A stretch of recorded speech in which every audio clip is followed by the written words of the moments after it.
नमस्कार दोस्तों। आज मैं बताने जा रहा हूँ सिंधु घाटी का सभ्यता जो पूर्ण वीडियो होगा इसका। इसमें आपको सारा चीज़ पढ़ने को मिल जाएगा। तो शुरुआत होती है सिंधु घाटी सभ्यता की कहाँ से। तो सबसे पहले बात आती है 9वीं सदी की बात। 9वीं सदी, ठीक है। सबसे पहले 9वीं सदी में क्या हुआ, सॉरी माफ़ कीजिएगा, 9वीं सदी 9वीं सदी में क्या हुआ कि पंजाब प्रांत के कुछ लोग घरों बनाने के लिए मिट्टी द्वारा ईंट बना करके घर बनाते थे लोग। तो उन्होंने क्या किया, जब मिट्टी का खनन किया तो उन्हें ईंट ही प्राप्त हो गया। तो लोगों ने ईश्वर का आशीर्वाद समझ करके, भगवान का आशीर्वाद समझ के उन्हें लगा कि भगवान ने मुझे ईंट बना करके ही दे दिया घर बनाने के लिए। तो लोगों ने सर्वप्रथम उस ईंट से अपना घर बना लिया। तब उसके बाद बात आती है आपकी 1826 की। उस समय चार्ल्स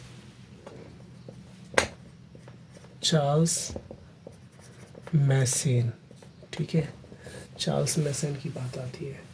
उन्होंने पहली बार सिंधु घाटी सभ्यता की खोज की थी, ठीक है। उन्होंने पहली बार सिंधु घाटी सभ्यता की खोज की थी, जो ब्रिटिश सरकार के अधिकारी थे। उसके बाद आती है 1856 ईस्वी। चलिए, इस समय क्या हुआ कि अंग्रेजी सरकार भारत पर अत्यधिक हावी हो गई थी। यहाँ से किसानों के द्वारा जो कच्चे माल खेतों में उत्पन्न किए जाते थे वह उन्हें व्यापार करने के लिए देश विदेश ले जाते थे। तो उन्हें यातायात की असुविधा थी। तो उन्होंने क्या किया कि अलेक्जेंडर कनिंघम ने रेल मार्ग का निर्माण करने का सोचा, रेल लाइन का। तो रेल लाइन पहला जो उन्होंने बनाने का सोचा वो था कराची से लाहौर, जो भी पाकिस्तान प्रांत में पड़ता है, ठीक है। कराची से लाहौर तक रेल लाइन बिछाने का उन्होंने सोचा। किसने? कर्जन ने, अलेक्जेंडर कनिंघम ने थोड़ा सा मिस हो गया। कनिंघम ने 1856 ईस्वी में कराची से लाहौर रेल लाइन बिछाने का उन्होंने सोचा। तो उनमें कार्य कर रहे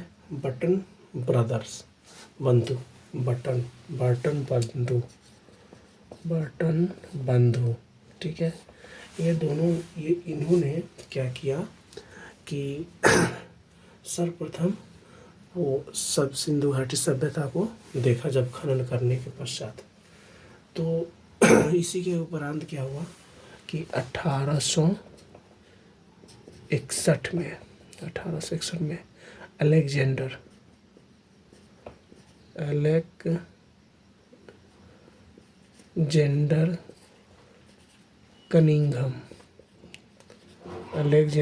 कनिंघम ने क्या किया, भारतीय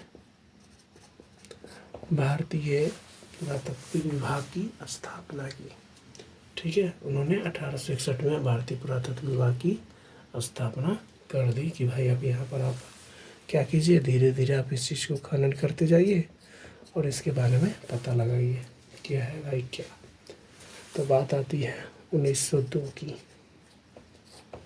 1902 में क्या हुआ, उस समय में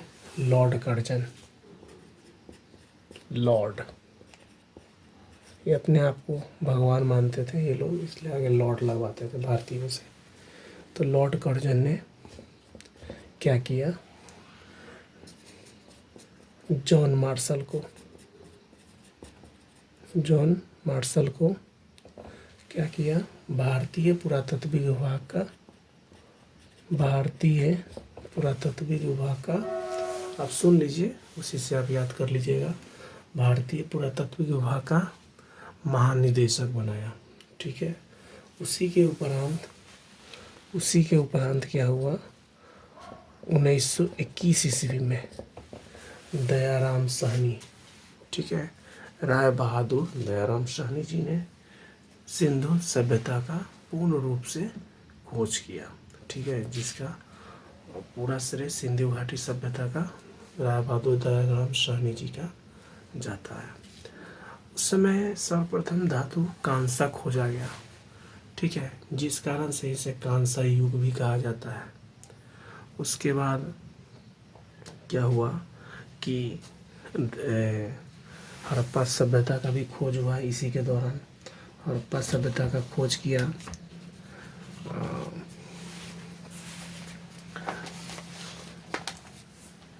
उसके बाद हड़प्पा सभ्यता का भी खोज इसमें किया गया, जिसके खोजकर्ता थे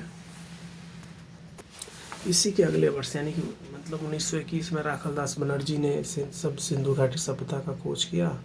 इसी 1922 ईस्वी में दयाराम नाम बार बार मैं भूल जा रहा हूँ, उनका नाम कौन सा बनर्जी है, राखलदास बनर्जी, ठीक है। उन्होंने क्या किया कि 1922 ईस्वी में हड़प्पा सभ्यता का खोज किया, ठीक है।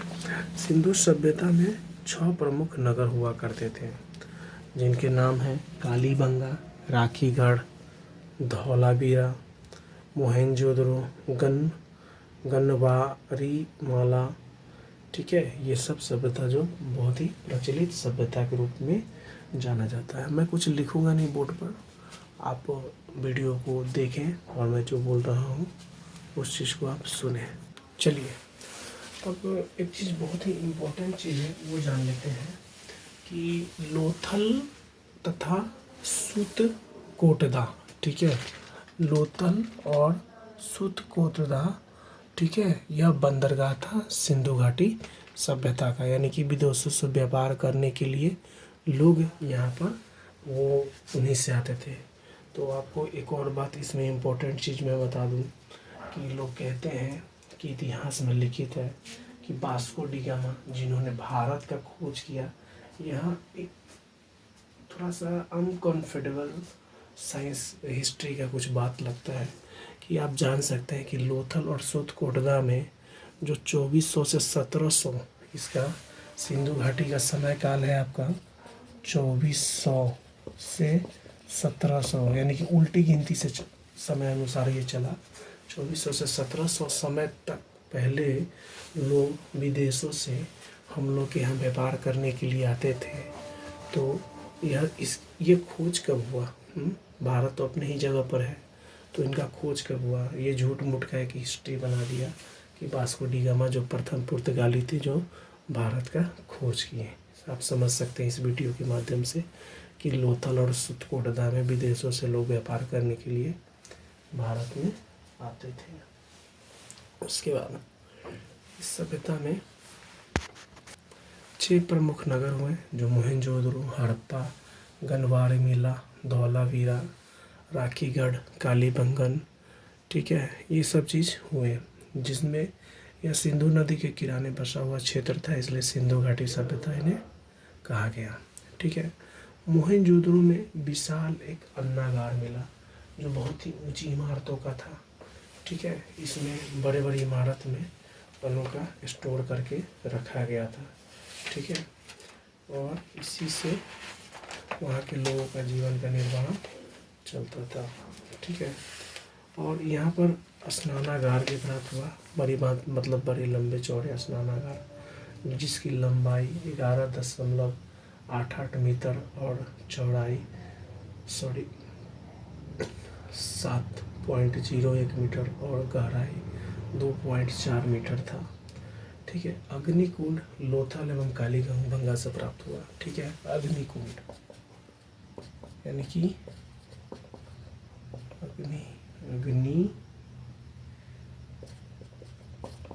कुंड आपको कालीबंगा और कहाँ से? लोथल से प्राप्त हुआ। लोथल अभी गुजरात प्रांत में पड़ता है बाबा, ठीक है। आपको एक बहुत ही इम्पोर्टेंट चीज़ बता दूँ, यह भी एक मोहेंजोदड़ो में क्या हुआ, मोहेंजोदड़ो में क्या हुआ,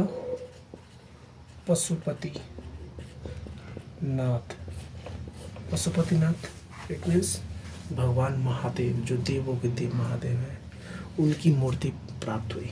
ठीक है, यानी से इससे यह पता लगाया जा सकता है कि उस युग में भी लोग सनातनी थे, लोग भगवान की पूजा अर्चना करते थे, भगवान शिव की पूजा अर्चना करते थे। तो उन्होंने मोहनजोदड़ो से एक मूर्ति प्राप्त हुई जो कि पशुपतिनाथ की थी। उनके चारों ओर पशु थे। कौन कौन से पशु हुए? हाथी, गैंडा, चीता एवं भैंसा विराजमान थे। उनके चारों ओर हाथी, गैंडा, भैंसा, चीता ये सब विराजमान थे।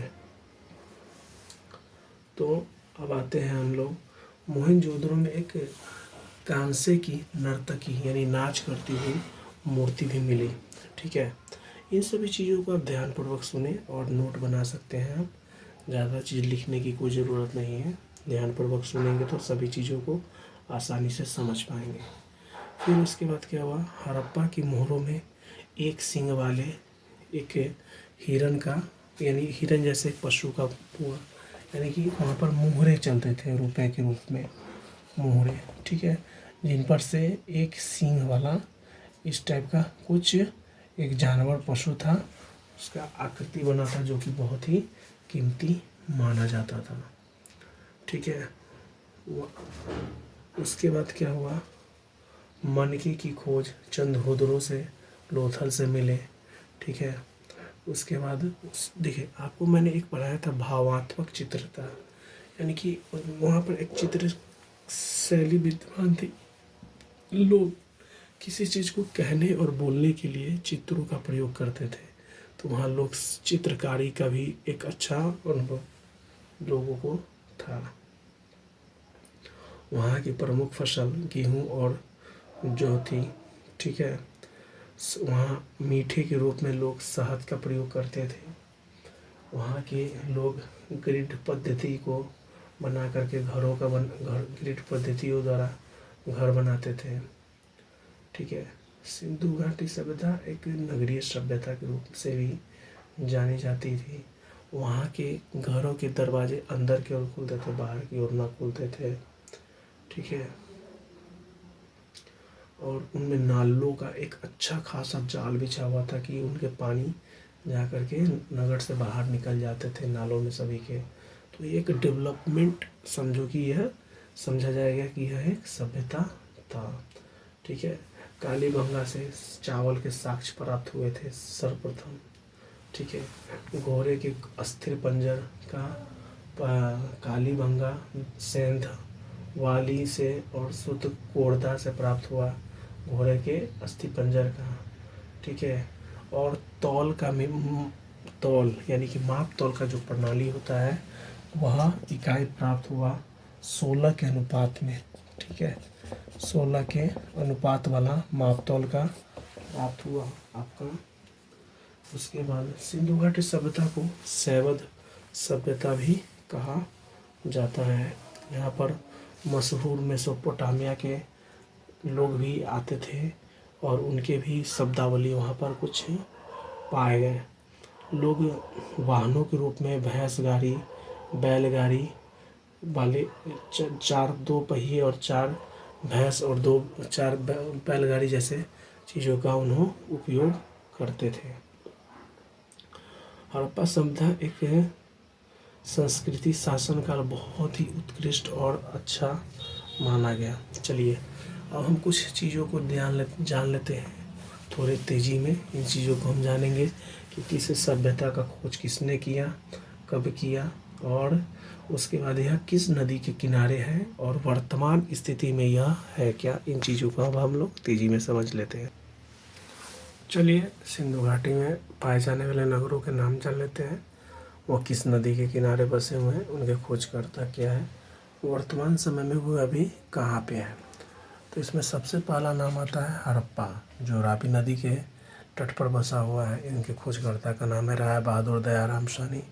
इन्होंने 1921 ईस्वी में खोज किया। यह अभी पंजाब पाकिस्तान में पड़ता है, जिसका ज़िला है मेटोगोर्मी। ठीक है, उसके बाद चंद्रहोत्रू, ठीक है। इनके खोजकर्ता का नाम है गोपाल, इनके खोज सॉरी मोहनजोदड़ो, इनके खोज ये सिंधु नदी के किनारे बसा हुआ है। इनके खोजकर्ता का नाम है राखाल दास बनर्जी। यह अगले ही वर्ष में 1922 ईस्वी में हुआ। यही पंजाब के करकाना जिला में स्थित है।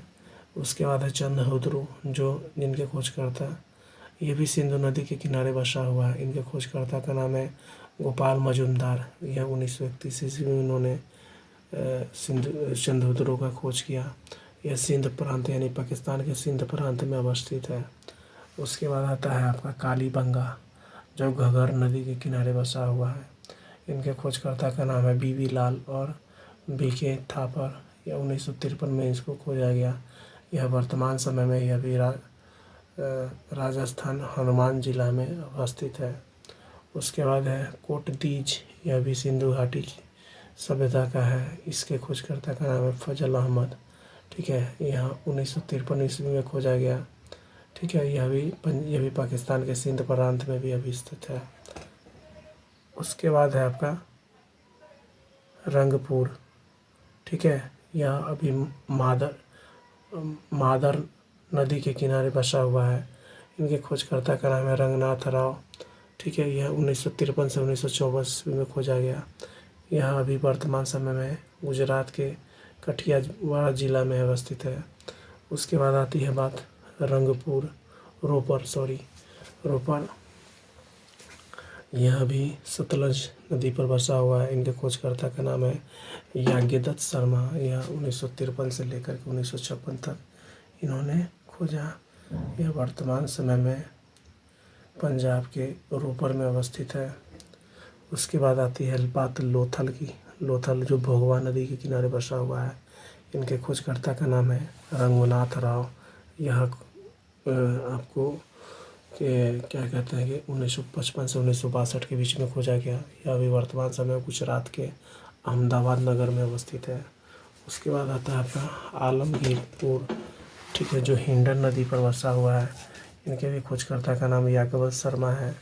यह 1958 में खोजा गया। यह यूपी के मेरठ जिले में अवस्थित है, ठीक है। यह यूपी के मेरठ जिले में अवस्थित है।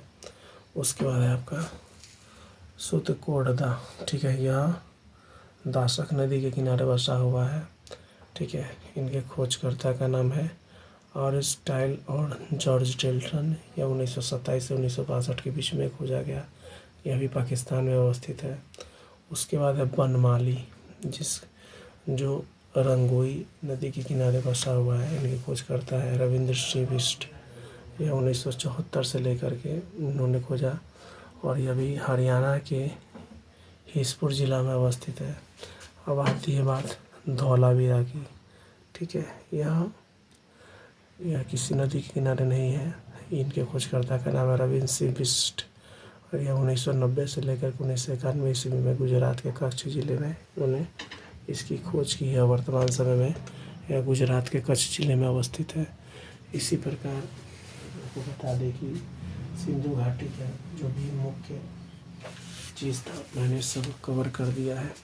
अब कुछ ऐसे छोटे मोटे चीज़ हैं जिनको आप खुद से देख लीजिएगा।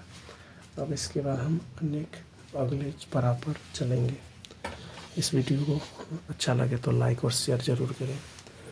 थोड़ा सा वीडियो का क्वालिटी कम होगा क्योंकि मैं अभी नया यूट्यूब चैनल ज्वाइन किया और उतना कैसे क्या वीडियो बनाना है कुछ एक्सपीरियंस नहीं मेरे पास, लेकिन मन में इच्छा है कि कुछ अच्छा करें तो थोड़ा सा प्रयास कर रहे हैं। आप लोगों का सपोर्ट चाहिए।